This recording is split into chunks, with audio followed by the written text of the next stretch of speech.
What's up guys, welcome to another episode of Track Car Obsession. Like I showed you in the last video, we've got a new project car here that we're going to swap the LFX engine and transmission over from this car into this. This is going to be my new daily driver, and we'll continue fabrication on this, like the roll cage and everything. So the first thing that we've got to do is go ahead and take out the engine, transmission, rear differential and everything in here. And I'm not going to show that whole process because I already filmed it before for this car, but I'll put a link up here that has that video in it. The only difference, excuse me, the only difference in this one is that we're going to take the transmission out first and then pull the engine out, because in that video we tried to do it all at once and it actually made it a little more difficult. So before we go ahead and do that, I'm going to give you a little look around this car. Like I said before, it's a 2008 40th anniversary, so it's a pretty rare car, and it's in great condition, 64,000 miles. It comes with this gray and a red interior, which I'll show you in a second, special Bilstein suspension, and these wheels. Let me show you the interior, and I can show you the main complicated part of this swap that we'll figure out as we go along. And that is the fact that it's an automatic transmission.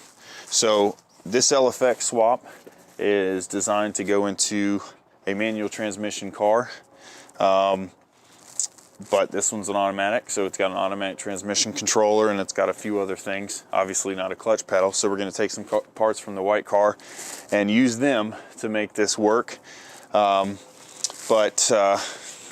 Interior is in great condition. It's got heated leather seats, sunroof and everything. We'll have to mod the seat so that I can fit in it. But now that you've seen the car, let's go ahead and start taking it apart.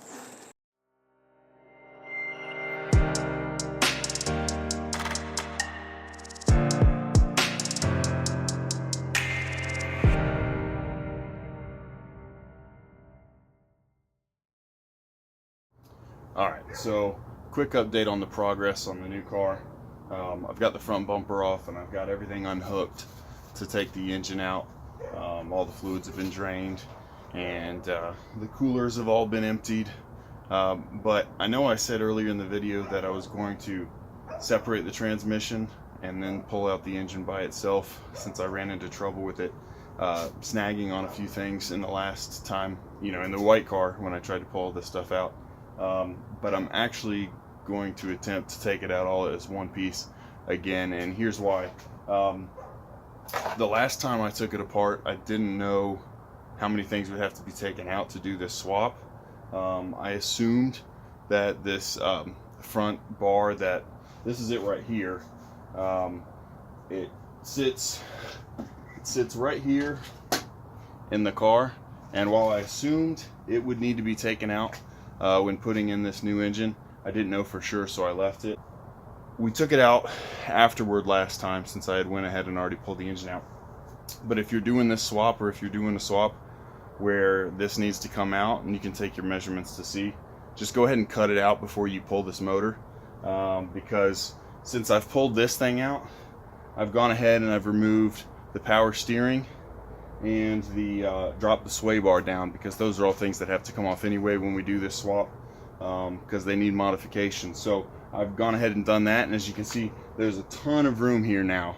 So I'm going to attempt to pull it all out as one piece. Another thing is the ABS pump actually has to be moved over a little bit, so I may go ahead and pull it off the mount to give me a little bit more space on that side. But all I have to do now is unhook these motor mounts and I can pull it on out, and then we can start working on the swap, and then I'm going to film that more in depth, so you guys can see, you know, what's all involved with this swap.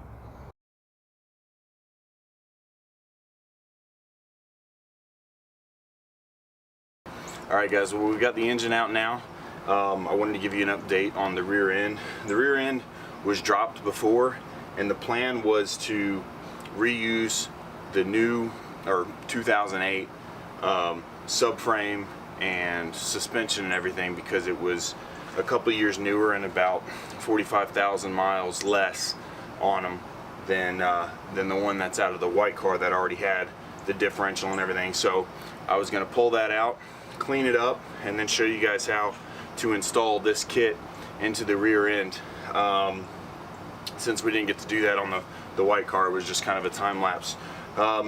So I cleaned it all up after many hours, taking the rust off of it and then spraying it down with rust encapsulator and then putting paint over it, to then pull this whole rear end out of the white car to swap over the parts and realize the subframes aren't the same. So I knew the Series 2, the 2009 through 2011 RX8s actually had an updated rear end, and that the 08 40th anniversary edition, which is what this is, also had kind of an early version of it, but it turns out that it actually has the exact same subframe, control arms,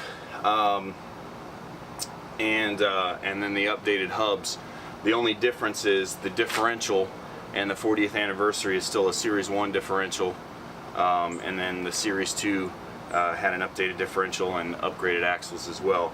That's all to say, if you're going to do this swap, you're going to either need to have a Series 1 car, or if you have a Series 2 car or a 40th anniversary 2008, then you're going to need to get a subframe out of a Series 1 standard car or GT or anything that's not a 40th anniversary.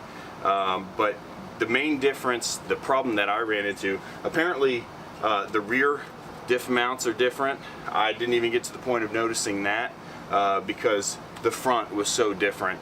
The way this differential mounts up, and I'll go over all these parts in a second, but the way this differential mounts up is the front part of the diff actually bolts into this bracket that Keisler Automation supplies with the kit.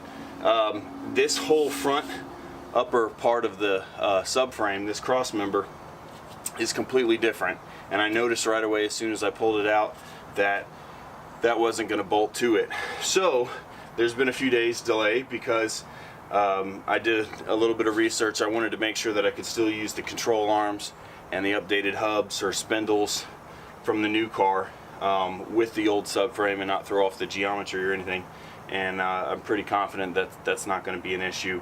But at that point I then needed to clean up this subframe and get the rust off of it and paint it as well, and then let it dry. And in January, without having a closed-in paint shop or anything like that, it's taken a few days to get the right weather for it, and even then it's not perfect, but it's good enough. So let me go over the parts and then we'll start to throw this together and put it back up into the car, and then we'll get the whole rear end all finished up and move on to the engine.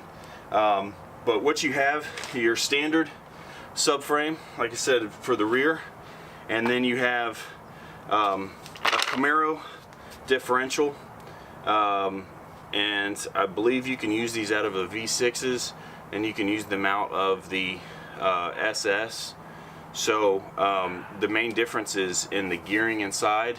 Now the V6 automatics, I believe, do not have a limited slip differential, so you want to stay away from those unless you're going to upgrade the internals anyway. Now the differential actually has two different horns. In fact, let me bring the camera in a little bit closer so you guys can see all this stuff.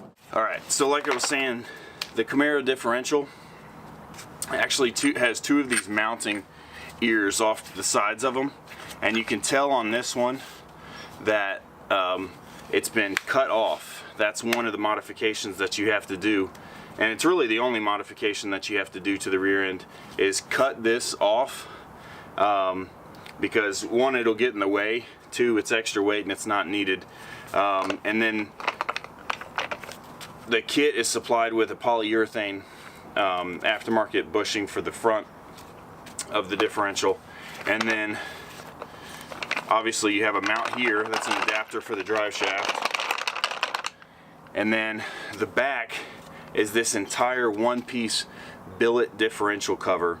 And not only does it help with cooling because of these fins, but it's also the mount for the rear of the differential, and they've designed it so that it bolts up in the exact spots of the factory RX8 differential. So that's it for the rear differential. And then I'll get to the front bracket here in a second. for the axles, I removed my factory axles from the RX8 and sent the ends off to Keisler, to Andrew up at Keisler Automation, to use Camaro center CV shafts, and then these are custom axles that are built. I think he told me the name of the company, but I don't remember who it is. They have these custom made, and they're very solid. I'm sure it takes a lot more power than the LFX will ever produce, so there shouldn't be any issues busting these things. But they have these custom axles made, and then they put all new grease, boots, and everything on for you. And there are different length axles. And then you have a really cool part of the kit. Of course, it's billet aluminum, just like every other mount basically in the kit. And I'll show you here.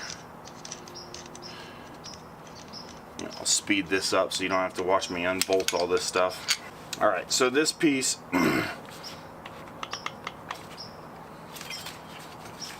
is actually two separate pieces. You've got the back part of the mount and then the front plate, and then they have these two dowel pins in them. I don't know if you can see them, but they match up with these two holes in the front mount, and they just piece together and line up perfectly. But the cool thing about this, and it's what makes it really easy for you to do this rear end swap at home without any special tools. Let me show you here.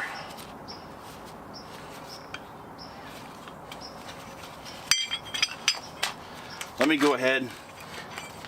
I'm going to go ahead and put the differential under here. Now, one piece that I would recommend, regardless of how you're doing that, this is really the easiest for me without having a lift or anything.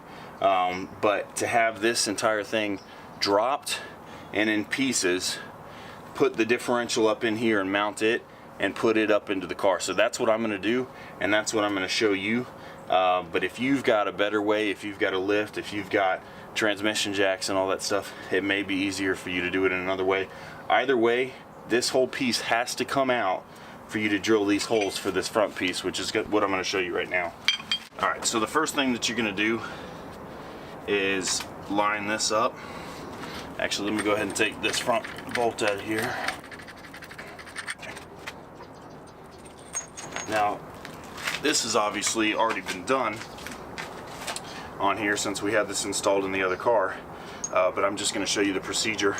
So you're going to have basically the differential set up like this, where the back diff cover is set up or is installed, and then just line up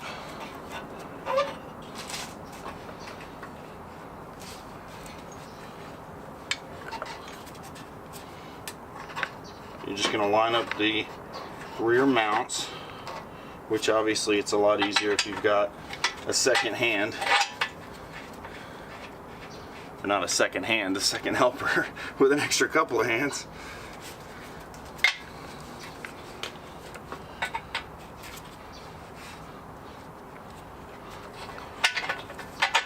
And I'm going to try and do this without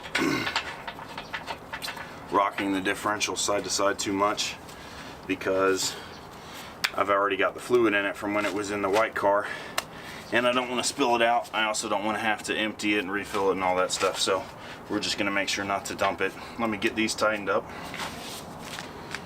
Okay, so now that these are pretty tight, I've actually left them loose.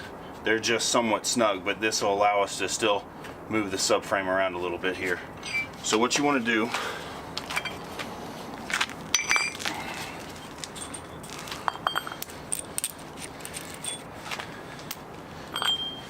is take this rear mount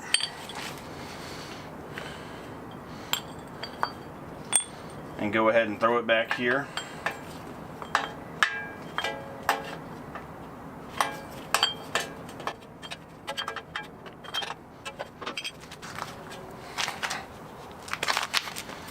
Alright, so I'm going to have to do this while holding it on this platform here.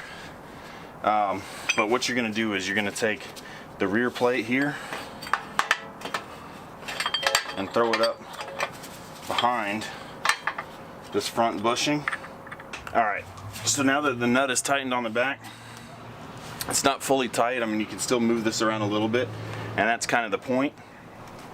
What you're going to do is bring the subframe down on top of this, and because of the way they have these dowel pins, it will actually sit right on those pins evenly across the subframe, right where you need to then take this front piece. Make sure these pins, these dowels, are flush up against the subframe, because this is curved. When this is in the right spot, it will actually sit flush up against the subframe on both of these pins. That's when you know the front of this differential is in the right spot. So then you take the front piece, slide it over the dowel pins, and then let me show you this. Alright, so now you can see this front piece is on and it's lined up exactly where it needs to be. You're going to mark these spots and then go ahead and take these plates off, and go ahead and take the back mount off and take the front mount off so that there's nothing in the way. You don't drill through your mounts, because this is threaded. These 3 middle holes are threaded on this back piece, and then these sides have a nut on the back side. So you've got 5 bolts total into the subframe for this whole bracket, so that it's strong enough and it's not going to go anywhere. But once you have these marked, and then you drill on the frame here, go ahead and pull these off, and you can see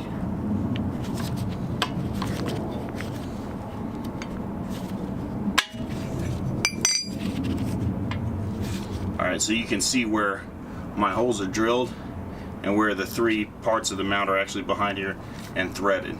So I'm going to go ahead and tighten down the differential bolts in the back, and then tighten this front mount, and then we'll go ahead and throw this whole subframe back up into the car. Alright, well, I've got the subframe positioned underneath the car. I just put it on a normal floor jack, rolled it under, and I've got a 4x4 right across it, so it is it'll evenly lift it up, so it'll make it a lot easier to line it up with the mounts. But you'll notice that I've actually got the CV axles in here.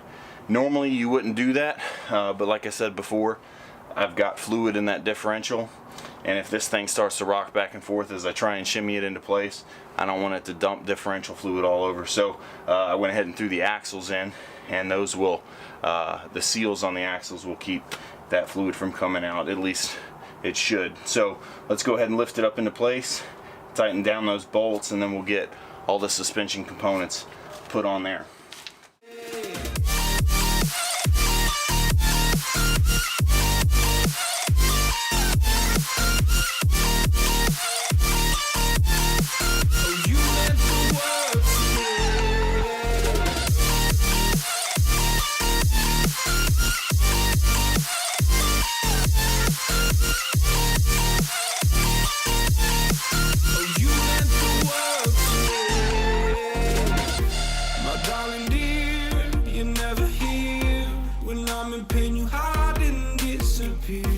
Like shadows in the atmosphere, charting the stratosphere. Yeah. I prayed for you and catching. Alright, so there's the differential and the rear subframe bolted up.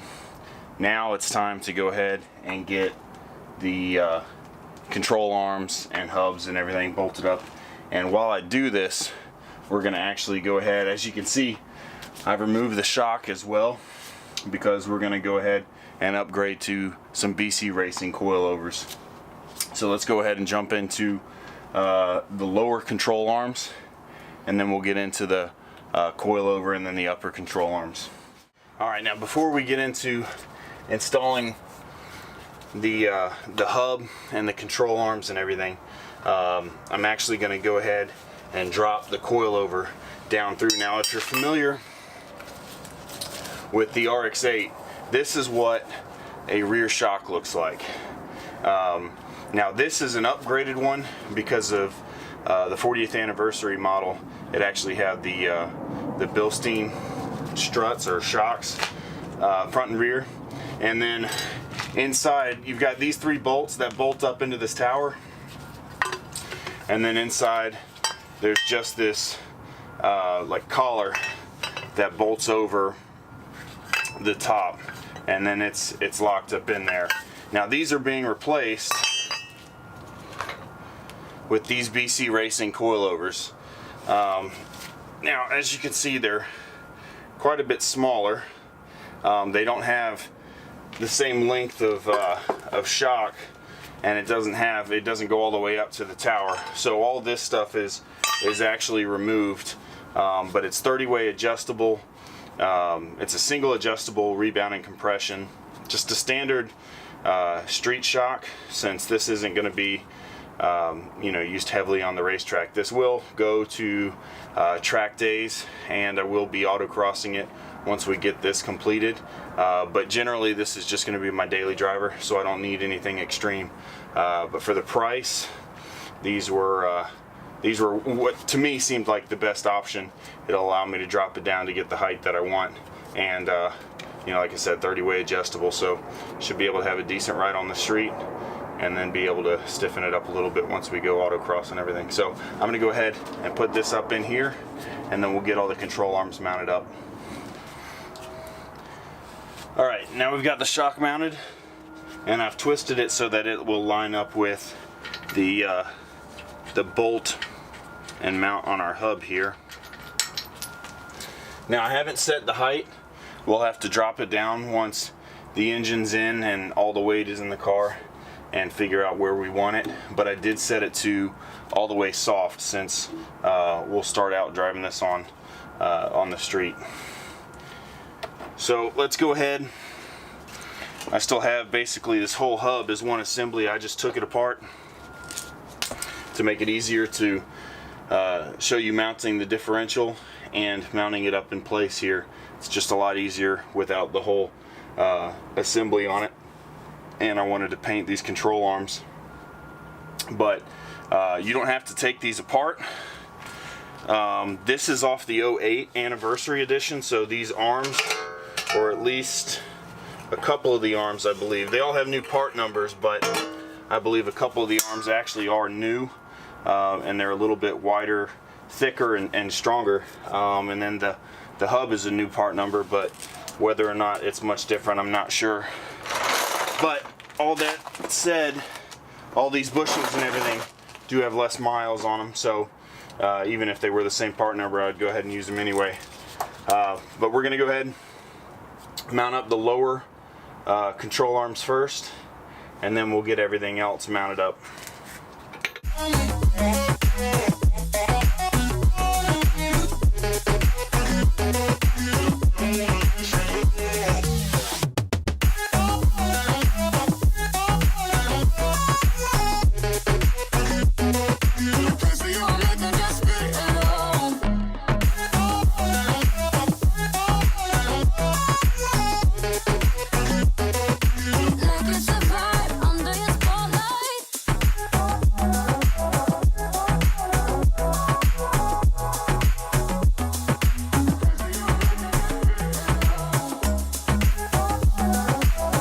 Alright, well, apparently my camera battery died in the middle of finishing this all up, but the only thing I've got left to do here, I've already run the ABS line, tightened it back down to the subframe. There's a mount on there for that, so all we've got to do is mount this caliper back on, and then the e-brake cable.